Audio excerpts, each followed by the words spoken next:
Reinventing Capitalism in the Digital Age. We weren't quite able to finish it in the first two sessions, and we have another session today and have a go at polishing it off. The first thing I'd like to do is to introduce Miriam Schwartz, the Senior Vice President of Bank of the West, which is now merging with Bank of Montreal and disengaging with Bank Paribas, the French bank. And amazingly, she still has time to reinvent capitalism. So welcome, Miriam. Thanks, Steve. In fact, you'll be telling us a lot about what's going on in your bank in this session. And also, Luke Jurga, who is a marketing genius and who is helping me, and in the way that he helped Rita McGrath and Marshall Goldsmith and other luminaries, and tremendously knowledgeable about how to move things and communicate messages. It's not enough to have a great message. It's getting it to the right people and getting action on it, and he is a master of that. So that's what we be talking about with them today. And we had the first two sessions, the first on giving a kind of an overview of what this is about, and the second one on case studies, particularly some of the big winners and the big losers.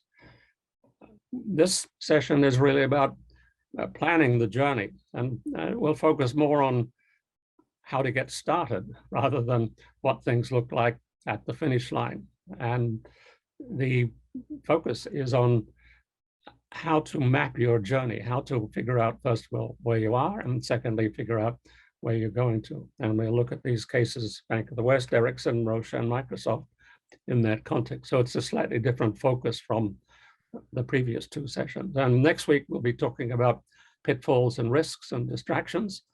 And in mid-January, we'll eventually get to the launch of the book and have an amazing array of gifts, and then several other volumes will be coming out later in the year with management, a more in-depth look at the management issues we're talking about, but also the aberrant capitalism that I'm working on, what actually Hunter Hastings is working on, and I'm observing him work on what exactly is this aberrant capitalism that I'm talking about, a very different phase of capitalism from the previous 200 years. And just to recapitulate those first two sessions, first of all, a definition of capitalism, which we've used before, and Miriam will suggest another one in her talk. And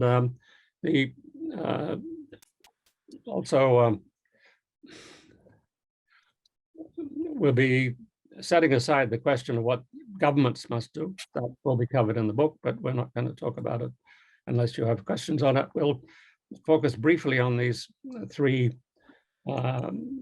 varieties of capitalism: shareholder capitalism, stakeholder capitalism, customer capitalism. And that's what this workshop is about, how to get started really on customer capitalism.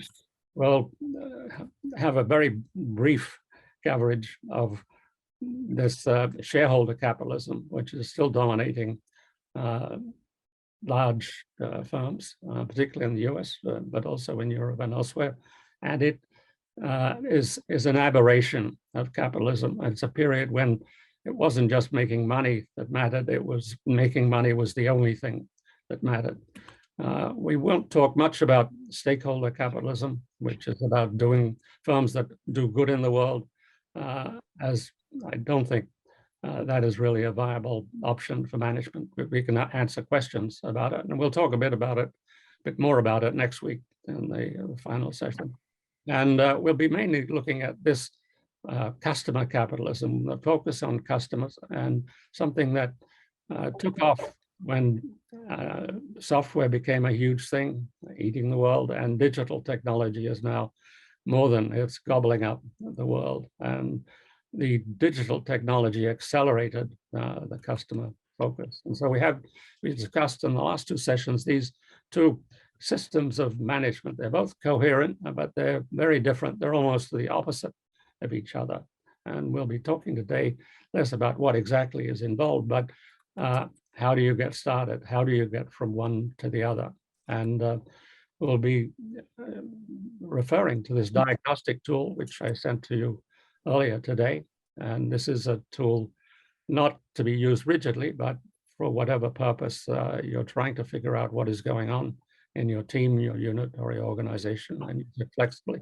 It's also, we'll be referring to the management manifesto that we talked about last week, which was prompted by a suggestion from Joshua. And that, in a sense, can give a view as to where this is all leading. What sort of management are we talking about, and why is it so different from what went before? And this requires, as we'll see in these sessions today, this requires strong leadership. It's a continuous thing. It's a new way of life. You never arrive. It's really a new way of living. It's not a blueprint. It's not a package that you can just apply and here are the 7 steps and you apply them. You have to be, in a sense, be living a different way in the world. And we'll be giving you some examples of people who are doing that. And actually going to try a poll and see where the group is. And there are 6 answers, possible answers. The first one is, my firm has not yet begun a journey to digital age management. The second is that maybe you can see some parts of your firm that are beginning the journey, or you may see that some parts of your firm are really making progress on the journey, or maybe your whole firm is already practicing what I'm talking about, or maybe you don't work in a firm, or you don't know. So let's try this poll and see what the answers are. You may have to scroll down to get to the 3rd, 4th, and 5th question. So yeah, people are making their choices. And Алло. So Здравствуйте. Yeah. Алло. Yes. Да. Да. На 8 человек 7:45. Alexander, could you please mute? Thank you. Yeah. So you can see that the largest answer is, I don't work in a firm. That lets you off the hook. Second largest is 30%. Some parts of my firm are beginning the journey. 9% haven't yet begun. And the third answer, 23% are making progress. So that's encouraging. So 53% are either beginning the journey or making progress on it. With the magical 2%, the whole firm is practicing that. So 55% of the group is already involved in it. So that's really encouraging. The session will now turn to a leader who is been in very difficult conditions, launching this journey, spearheading it, masterminding it, inspiring it in the Bank of the West, and now moving into a wider selection. She's also the chair of the Learning Consortium and may refer to some of that in her work. We also have other members of the Learning Consortium present in the audience. So Miriam, would you like to take us through the journey at Bank of the West? Yeah, great. So as everyone knows, Steve and I were in Vienna and we presented, and I want to try to make this as true to form of what happened in Vienna. I started with the premise of Steve is mean. And I will explain what Steve is mean means as we get to the outcomes for Bank of the West. So I have the honor, as Steve mentioned, being the chair for the Steve Denning Learning Consortium, but then also I'm lucky to have Steve as a mentor. And what I want to say is that our accomplishments and the decisions that we have made have really been in part a decision of partnership. I have an amazing leader, Shannon Smith, and she is somebody who is a muse, and I'm a muse to her. We work together and we really try to drive out what does it mean for the next gen future forward for Bank of the West in terms of agility, in terms of capitalism, and most importantly, being customer obsessed. So we're just going to cover 5 quick things. We're going to talk about what's happening today. It's very important to set that stage. And then we're going to talk a little bit about what we think about capitalism and how we look at it in terms of banking. And then we're going to get into the approach that we use using the tool. And then I'm going to show you the outcome. It's so important. So with that, Steve, I'll go to the next slide. So Bank of the West, basically we have over close to 1.5 billion in assets. We operate in 24 states. We have approximately 10,000 team members, and we have 1.7 million customers. So we are, as Steve mentioned,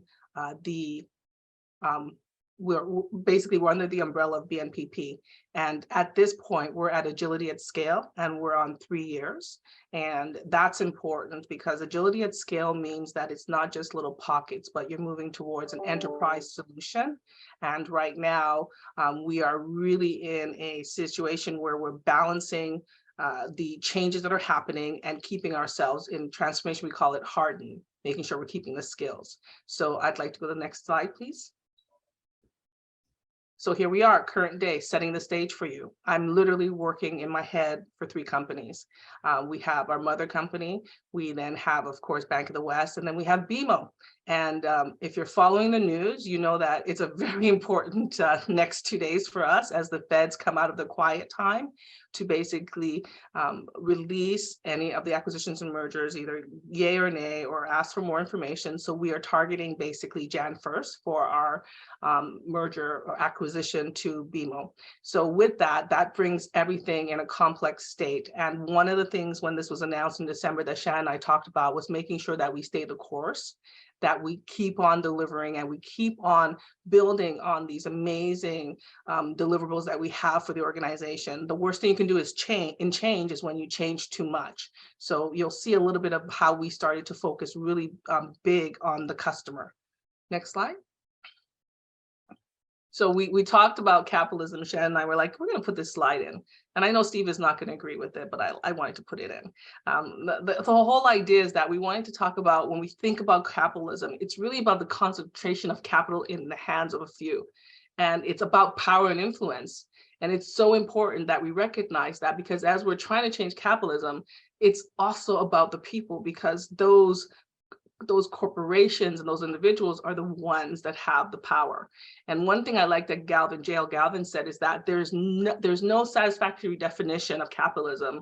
You know, basically, there's nothing more evident than the thing itself. And that's important because we like to say we want to be a company that is thinking about the environment. We want to say that we're a company that thinks about our customers, but in the end of it all, it is about capitalism. So how do you get that sweet spot? How do you really move towards recognizing capitalism could be a tool of good? And we hope when we present our last slide here that you would see that Bank of the West, we have been taking this very seriously. Next slide, please. So again, you've heard about Steve talking about Nadella. Well, we love him and we love what he does.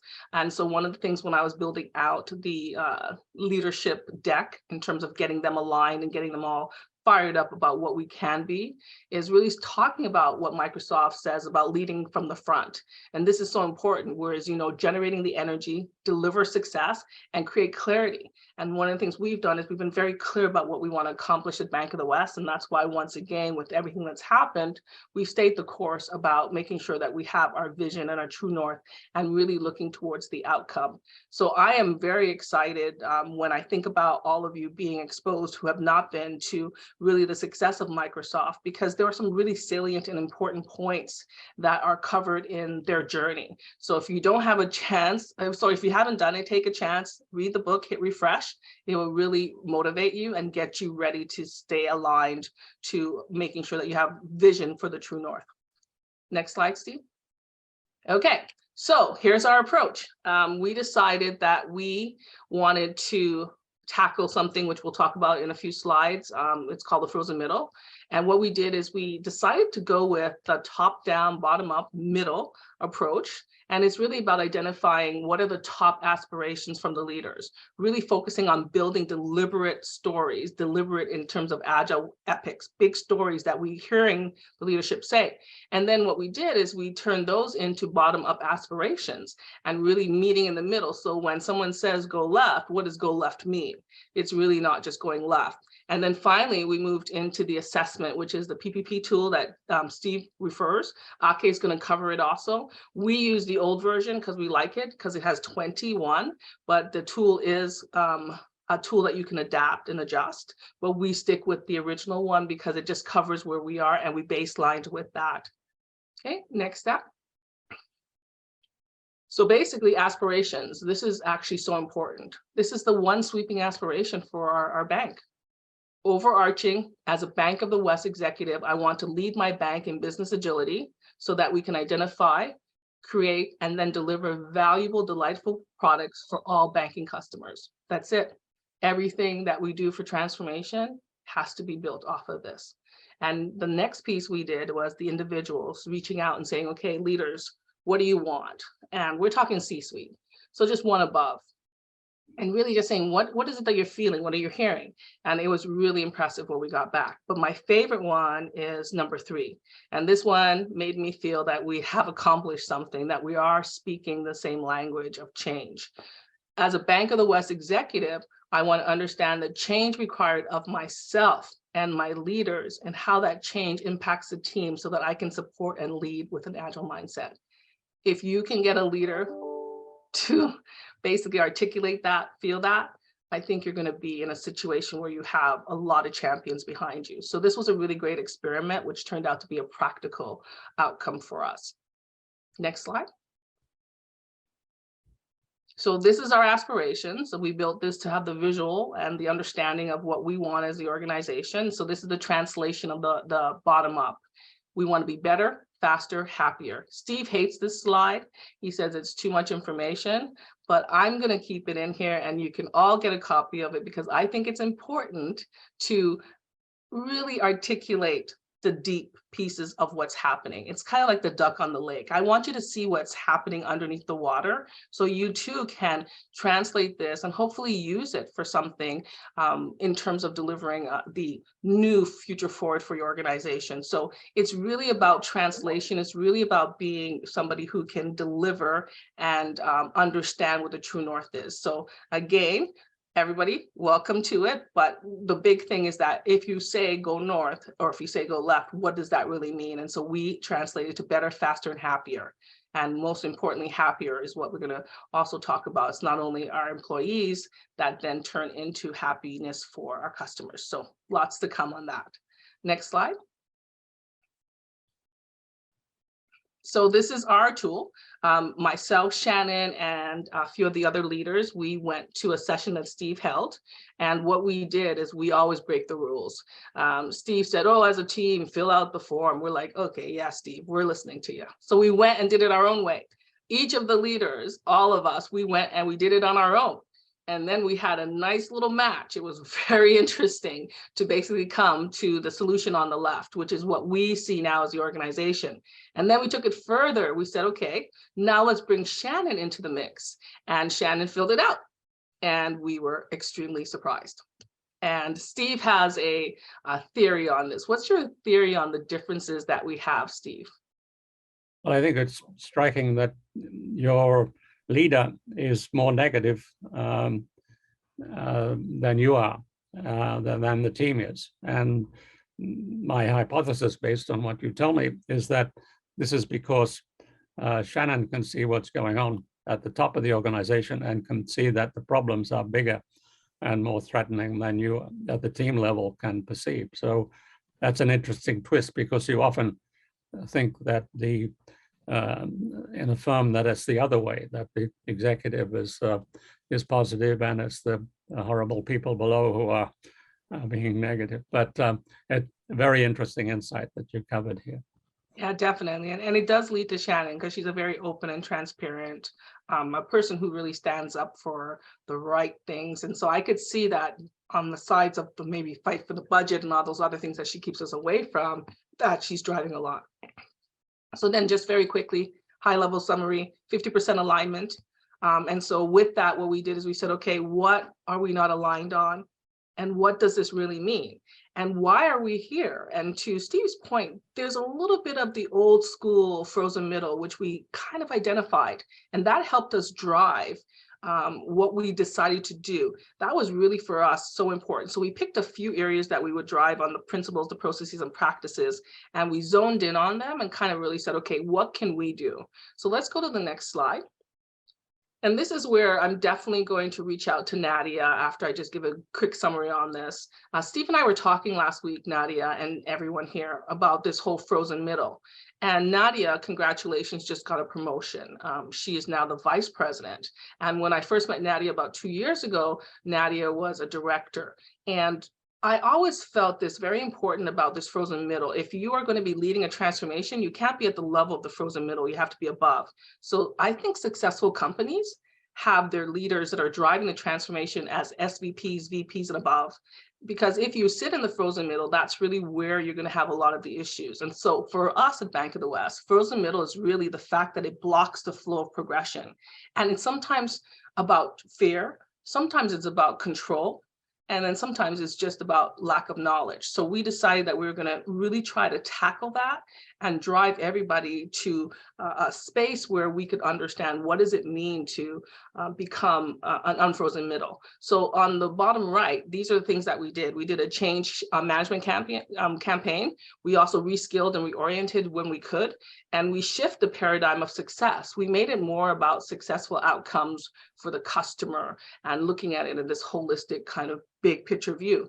And then, of course, the boat or island phenomenon, which is either you get voted off the island or you get thrown off the boat. So Steve and I were laughing. We don't know which one's worse, but either way, it means get out of the way. And this is something that when we talked about jobs, what he did at Apple, where he just got rid of the management, fired them. So we would like to not do that at Bank of the West because that's just not our style. But by de facto, any organization that's going through change, you're going to see this attrition. You're going to see, in many cases, impact. And so what I want to do is I want to talk to Nadia. Nadia, ask you some questions about, theory and practices, and talk to me about what you've been experiencing at Sony. Sure. Nadia Ichinamiya. I lead the Agile Center of Excellence at Sony Pictures. Just to give you a little bit about Sony, we have about 10,000 employees, and I think we do about $9 billion in revenue. And we started our Agile journey back in 2017, 2018 timeframe. Marion, what you mentioned at the top of your talk was you can't do too much change at the same time, because it frightens people, it confuses people, it really brings up people's fight or flight or freeze. And when you have people at Sony Pictures, we just came off our most successful, most profitable year with Spider-Man, Ghostbusters, and Venom. So when you have people that are very successful, they're not necessarily looking for, oh God, we gotta fix something, because they don't really think there's anything wrong. Of course, the media and entertainment business is changing at such a rapid rate with acquisitions and many other things. Consumer behavior is changing rapidly, of course, during the pandemic. So, we've approached the change management aspect from a very, let's look for our friends first. Who are the people that are very change loving, who embrace change and they love it. And then we kind of go through the diffusion of innovation curve, and then go to, we have to cross the chasm but we have our friends first, and then we use them to kind of persuade the early adopters, and the other groups in the diffusion of innovation cycle. Excellent. So that's great, Nadia. And so again, congratulations. And so the next thing, just quickly, I wanted to ask you about was this idea of where the leader is placed. so we talked about this 2 years ago, and that was one thing that you knew was a barrier, and you solved for it. It took you 2 years, but you did it. So talk about that a little bit, because I know there were some challenges. So in our company, it's very relationship oriented. And people don't necessarily make decisions based on rational facts, because it is relationship oriented and it is very emotion driven. And one of the things that we were lucky to have in our corner is our CFO.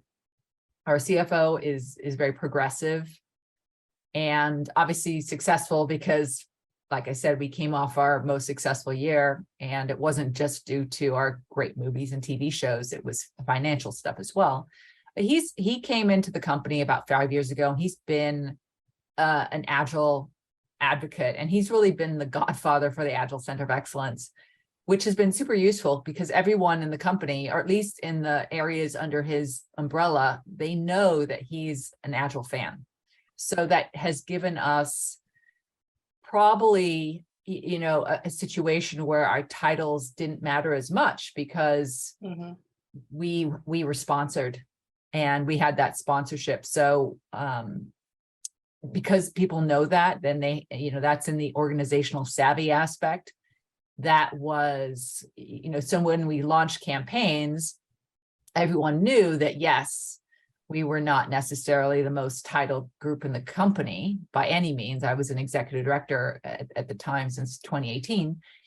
However, everyone kind of knew that we had the sponsorship of our CFO. So that elevated our profile.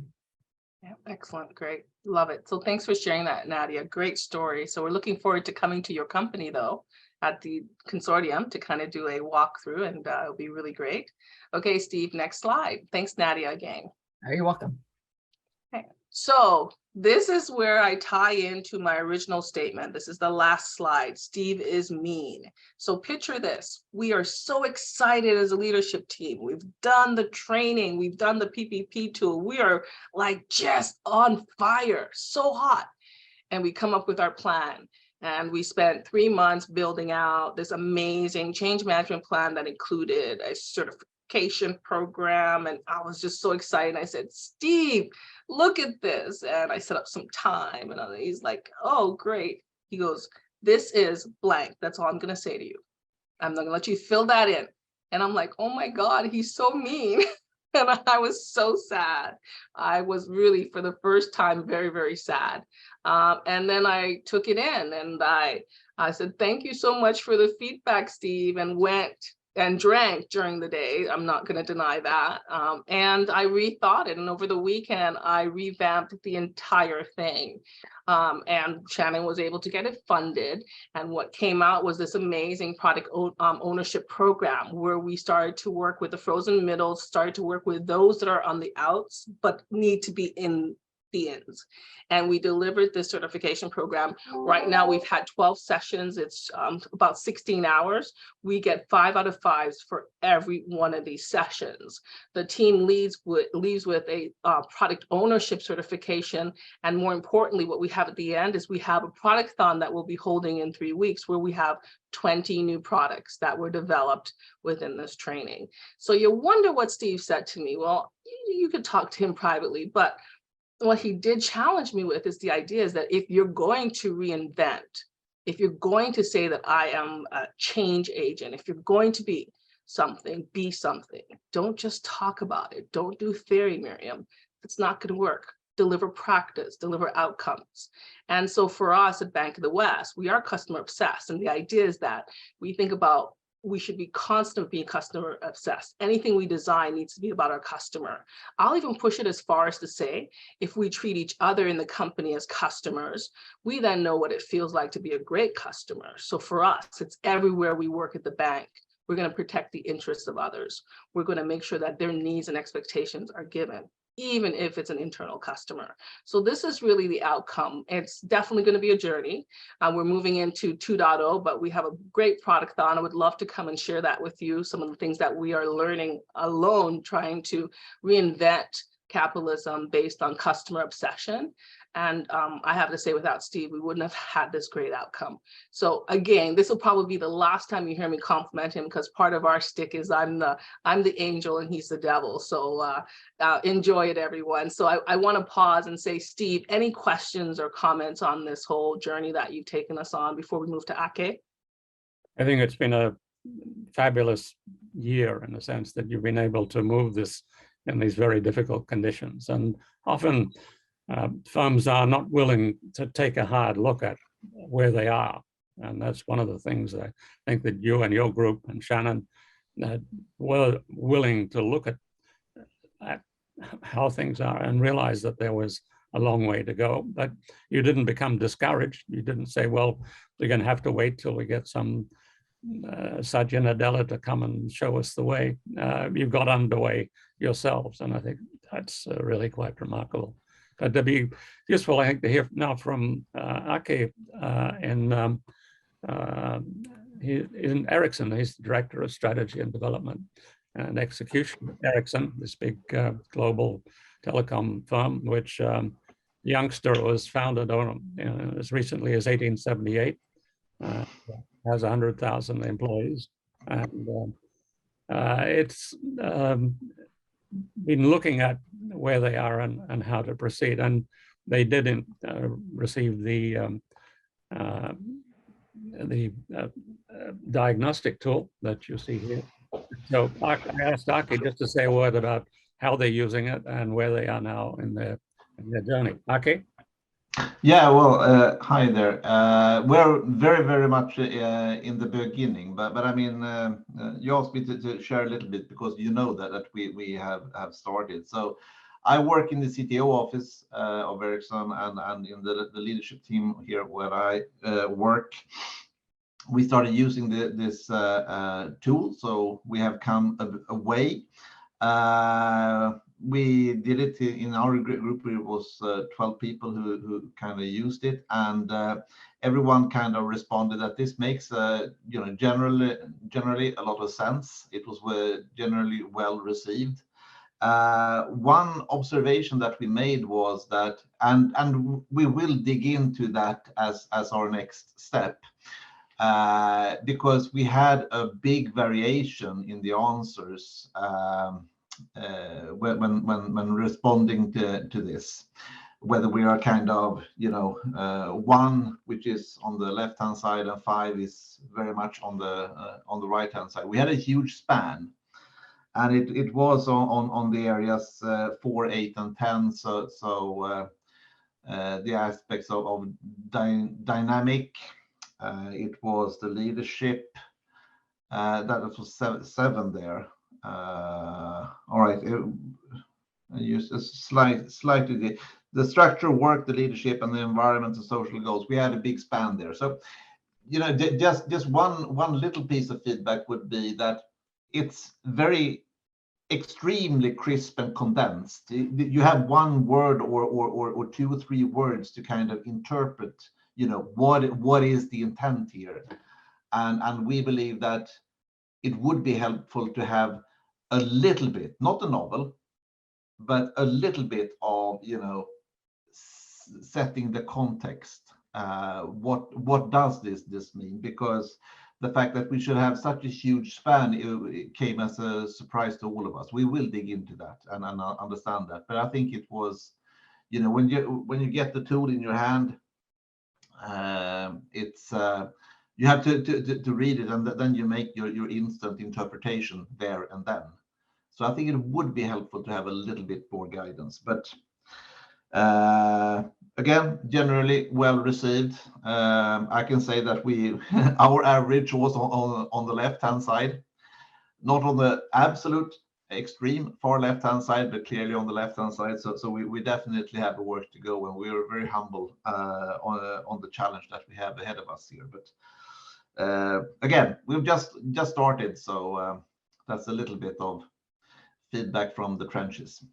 Yeah, thanks, Ake. And to me, it's remarkable that you were aligned on 10 of the categories, and that there were mainly 4 that you had this wide dispersion. So that perspective, and also the fact that the group recognized that there is a lot to be done. That many firms are satisfied, well, we're making money, we're well respected, we've been around for 130 years. What's the problem? You had the courage to take a hard look at what you're doing.